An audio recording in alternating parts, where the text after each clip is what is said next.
Some of those French jeunes filles, or fetching young widows, surely some of them are, sir, might find themselves in need of a British officer's protection? Well, Captain Lewrie allowed, rocking on the balls of his feet, making his Hessian boots creak. They were new from a cobbler at Kingston, still in need of breaking in. "I expect you'd be one to make such an offer, Mr. Westcott. I warrant you're a generous soul," he said with a leer. Since their first acquaintance, fitting out their new frigate at the renewal of the war with France a little after Easter, Lewrie had discovered that Geoffrey Westcott was a buck of the first head when it came to putting the leg over biddable young ladies, almost himself to the T in his younger, frivolous days. "Well, I hope to be, sir," Lieutenant Westcott replied, shrugging in false modesty, or piety, it was hard to tell which, and flashing a brief, teeth-baring grin before turning sober and salty once more. "Wish you joy of it," Lewrie said, turning to probe the harbour with his telescope once more. Cap Francois, casually known as Le Cap in better days, had at one time been the richest entrepôt on the French colony of Saint-Domingue, rivaling Jacmel, Mole Saint-Nicolas, or Port-au-Prince itself. Nigh 1,000 ships had put in there each year with all the luxuries of Europe and the Orient, and had cleared, laden deep with sugar, rice, molasses, and rum, making Saint-Domingue the richest prize of all the sugar islands, richer than all the British possessions put together. Cap Francois and Mole Saint-Nicolas, further west out towards the extreme northwestern cape of Saint-Domingue, were well placed for trade, on the north side of the colony, accessible to the passages out into the broad Atlantic, which made for shorter voyages to American or European markets. Give the frogs a little credit, Lewrie thought.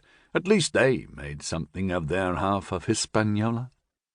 The eastern half of Hispaniola was held by the Spanish, but San Domingo had never produced a pittance of wealth compared to the French half.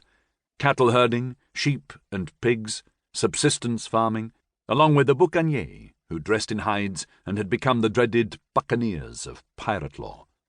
Now, though, it was all lost to both France and any other nation which might try to possess it, as Great Britain had in those early days of the French Revolution, when they'd landed an army ashore and had been fought back to the beaches and piers by the rebel slaves, when they weren't fighting their former Grand Blanc masters, or their Petit Blanc and half-bloods, or each other, for dominance.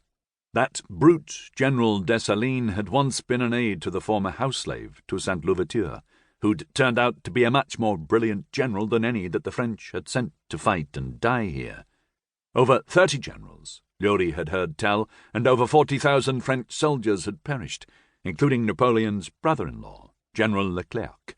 Oh, Leclerc had managed to lure Louverture to a parley, and had enchained him, then shipped him to die in an Alpine prison in France, dead of cold, hunger, and heartbreak that Napoleon Bonaparte would betray him, the Napoleon of the West, and break all the promises of the French Revolution, of liberté, fraternité, and égalité, of the heady vows of abolishing slavery anywhere in every French colony, in hopes that, without Louverture, the rebellion would end.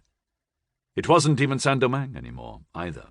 Now the rebel slaves had begun to call it Haiti, or Haiti, which, so far as Lewrie could tell from the many battles to the death, the ambushes of whole battalions at a whack, the massacres of masters, mistresses and overseers, and pretty much anyone else of the former ruling castes, and the betrayals that had taken place here, translated from Creole patois as hell on earth. The last desperate refuges for the surviving French of Saint-Domingue were the ships in harbour, anchored as far out as they could from the shore guns, but still be in the port proper. To venture out further would put them at risk of being raided and boarded at night by the blockading British squadron. One had hoped that Rochambeau had wits enough to spike his coast artillery before he abandoned the forts, Mr. Westcott, Captain Lewrie said to his waiting first lieutenant. Well, he is French, sir, so there's no telling. Their frigate, HMS Reliant, along with the rest of the squadron that had sailed from Portsmouth in May on an independent mission, lay 3 miles to seaward of the coast, right at the edge of what had become to be accepted as the limits of a nation's or island's sovereignty, the 3-mile limit. 3 miles, because that was the range to random shot of the